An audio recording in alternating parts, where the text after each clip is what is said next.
Assalamualaikum warahmatullahi wabarakatuh. Perkenalkan, nama saya Muhammad Raihan Adiputra Suparman dengan NIM 2102011502008 kelas 02 atau B dari jurusan Pendidikan Teknik Sipil dan Perencanaan Program Studi Arsitektur Universitas Negeri Makassar. Di sini saya akan memenuhi tugas ulangan tengah semester Sejarah Arsitektur Dunia. Di sini saya akan menjelaskan tentang materi arsitektur kontekstualisme atau kontekstualisme. Pengertian arsitektur kontekstualisme. Arsitektur kontekstualisme merupakan arsitektur yang mengacu kepada kondisi lingkungan di sekitarnya. Jika ingin lebih memahami tentang arsitektur kontekstualisme, maka harus dipahami dulu kata kontekstual itu sendiri. Kontekstual artinya sesuai dengan konteks yang mengacu kepada lingkungan tempat bangunan tersebut berada. Jadi, secara sederhana, arsitektur kontekstual merupakan gaya bangunan yang menyesuaikan terhadap kondisi lingkungan di sekitarnya. Arsitektur kontekstualisme tidak berdiri sendiri, namun berusaha memberikan kontribusi terhadap lingkungan di sekitarnya. Perwujudan arsitektur kontekstualisme biasanya akan memperhatikan gaya bangunan di sekitarnya dan menghindari kekacauan desain dalam kompleks tersebut. Sejarah arsitektur kontekstualisme. Arsitektur kontekstualisme merupakan cabang dari aliran arsitektur postmodern. Jadi, kelahiran arsitektur kontekstualisme setelah berakhirnya masa kejayaan arsitektur modern antara tahun 1880 sampai 1890 terjadi revolusi yang berimbas kepada pabrikasi material bangunan. Perkembangan teknologi ini juga mempengaruhi gaya arsitektur pada saat itu. Belum lagi dampak dari Perang Dunia Kedua yang melanda sebagian besar negara-negara di dunia. Banyak bangunan yang hancur akibat perang. Jika membangun kembali bangunan tersebut dengan gaya klasik ataupun gotik, tentu membutuhkan dana yang besar dan waktu yang lama. Maka dari itu, berkembanglah gaya arsitektur modern yang lebih sederhana. Gaya arsitektur modern lebih mengutamakan fungsi daripada bentuk. Perkembangan gaya arsitektur modern kemudian menjadi gaya internasional yang berlaku sama di seluruh dunia. Efek positif dari perkembangan gaya hidup modern ini adalah kemudahan dalam membuat bangunan. Namun dampak negatifnya adalah hilangnya nilai historis dan makna estetika pada bangunan. Banyak negara yang bahkan tidak terkena dampak perang yang beralih ke gaya arsitektur modern. Dampaknya bangunan-bangunan lama yang memiliki nilai historis dan makna yang sakral di masyarakat tergantikan oleh bangunan modern yang fungsional. Bangunan modern biasanya tidak memperhatikan kondisi lokal dari lingkungan sekitar. Akibatnya banyak berdiri bangunan kontras tanpa identitas yang jelas. Kehadiran bangunan modern yang kontras dan nyeleneh di tengah bangunan lama yang penuh makna menimbulkan kekacauan lingkungan. Arah perencanaan tata bangunan menjadi tidak jelas dan bangunan dibuat begitu saja sesuai kehendaknya sendiri. Tokoh arsitektur kemudian mengkhawatirkan jika ini terus berlanjut, maka arsitektur dan kota-kota di masa depan tidak akan memiliki roh. Inilah yang mendorong lahirnya gaya arsitektur kontekstualisme. Konsep arsitektur kontekstualisme berusaha melawan paham modern yang anti-historis, monoton, dan tidak mau melihat lingkungan sekitar. Arsitektur kontekstualisme selalu berhubungan dengan kegiatan konservasi dan preservasi serta berusaha mempertahankan bangunan lama yang memiliki nilai sejarah. Arsitektur kontekstualisme berusaha membuat koneksi antara bangunan baru dan bangunan lama sehingga menciptakan bangunan yang simpati dan membuat sebuah kontinuitas visual dalam kawasan. Ciri-ciri arsitektur kontekstualisme. Brent Chevrolet dalam bukunya Arsitektur in Context pada tahun 1980 pernah menjelaskan bahwa kontekstualisme dalam arsitektur adalah jurusan bangunan dan keinginan untuk mengaitkan bangunan baru dengan bangunan lama. Kontekstual tidak hanya berarti dalam hal fisik dan tampilan semata, tetapi juga aspek non-fisik seperti fungsi filosofi maupun penggunaan teknologi. Berikut adalah cara-cara untuk mencapai aspek kontekstualisme dalam arsitektur.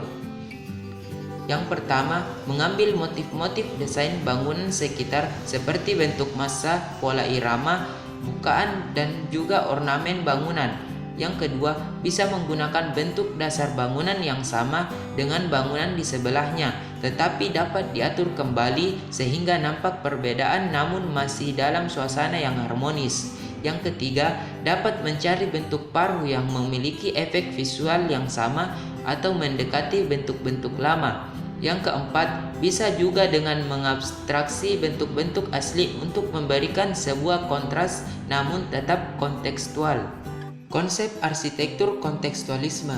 Konsep arsitektur kontekstualisme adalah merancang mengacu kepada konteks dengan menyediakan visualisasi yang harmonis antara bangunan yang sudah ada dengan bangunan baru.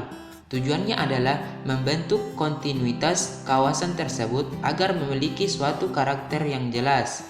Sebuah bangunan adalah bagian dari lingkungannya, sehingga bangunan tersebut harus memiliki hubungan dengan lingkungannya secara visual. Arsitektur kontekstualisme juga berkaitan dengan proses pelestarian bangunan lama yang memiliki sejarah yang sangat bermakna bagi lingkungan tersebut. Jenis-jenis arsitektur kontekstualisme. Dalam upayanya menciptakan kontinuitas visual pada sebuah kawasan, maka arsitektur kontekstual dapat dikelompokkan menjadi dua kelompok besar, yaitu kontras dan harmoni. Penjelasan lengkapnya sebagai berikut. Yang pertama, kontras atau berbeda. Kontras bermanfaat untuk menciptakan lingkungan yang menarik, sehingga lingkungan tidak monoton. Penggunaan kontras dalam arsitektur kontekstualisme harus berhati-hati dan bijaksana. Kontras diibaratkan seperti bumbu masakan yang harus digunakan hati-hati dengan takaran yang pas sehingga tidak merusak rasa makanan tersebut. Jika berhasil membentuk kontras pada pendataan bangunan, maka dapat menjadi citra suatu kota. Yang kedua, harmoni atau selaras. Untuk meraih konsep arsitektur kontekstualisme, maka keselarasan atau harmoni sangat diperlukan sebagai koneksi dengan bangunan yang sudah ada. Harus diperhatikan elemen apa yang berpotensi untuk diselaraskan pada bangunan baru sehingga bersama-sama dengan menggunakan lama dapat melestarikan tradisi yang sudah ada. Kehadiran bangunan baru diharapkan dapat menunjang nilai tradisi, bukan malah saling bersaing dengan nilai-nilai bangunan lama. Adapun contoh bangunan arsitektur kontekstualisme. Yang pertama, First Central Station di Seattle. Desain konsep untuk First Central Station mengambil 3 isyarat penting dari tetangganya yang bersejarah. Pertama, bangunan baru First Central Station ini mengakui ketinggian bangunan Washington Hall dengan membawa garis atap melintang sebagai bahan penting yang pecah di gedung baru. Kedua, massa Washington Hall tercermin dalam geometri kotak putih yang menonjol yang membingkai unit hidup bangunan baru di sepanjang First Street. Proporsi yang sama dari Washington Hall dan dibingkai First Central Station, sedangkan bagian-bagian yang berdekatan pada gedung baru didorong sedikit mundur. Strategi geometris ini menjaga skala streetscape tetap harmonis. Ketiga, penggunaan material yang lebih gelap di ketinggian timur bangunan baru menjadi latar belakang dan memungkinkan fasad merah Washington Hall untuk secara visual menonjol di sepanjang 14 tahun AV. Sangat penting bahwa Washington Hall dihormati dan diakui tanpa menyalinnya atau menyaingi keindahannya. Estetika sederhana dan terkendali dari bangunan baru menekankan pada kualitas unik dari bangunan yang lama, seperti jendela melengkung dan pintu masuk di Washington Hall. Keseimbangan baru plus tradisional ini membuka peluang budaya dan sosial yang signifikan sambil menghormati sejarah tempat ini. Ada beberapa pencapaian besar dalam desain selain menciptakan lapisan arsitektur yang bermanfaat dan harmonis dari era yang berbeda. yang semuanya bekerja sama dengan indah.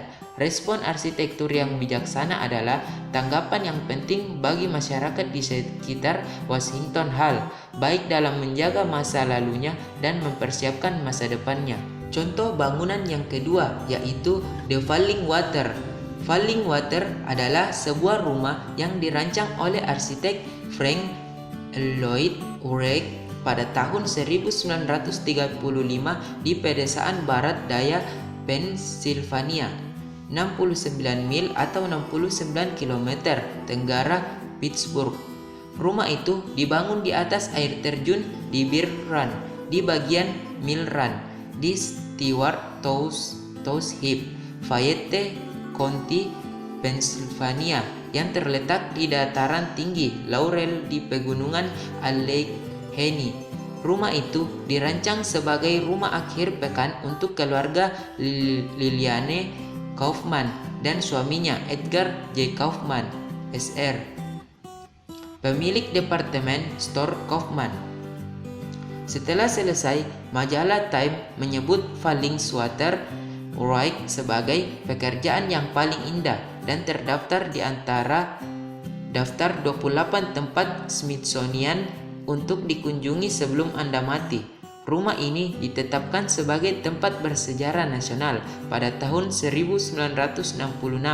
Pada tahun 1991, anggota American Institute of Architects menyebut Falling Water sebagai karya arsitektur Amerika terbaik sepanjang masa, dan pada 2007 ia menempati peringkat ke-29 dalam daftar arsitektur favorit Amerika menurut AIA.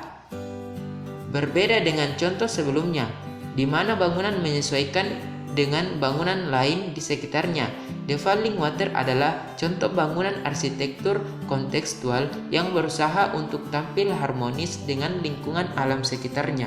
Itulah yang dapat saya jelaskan tentang materi arsitektur kontekstualisme.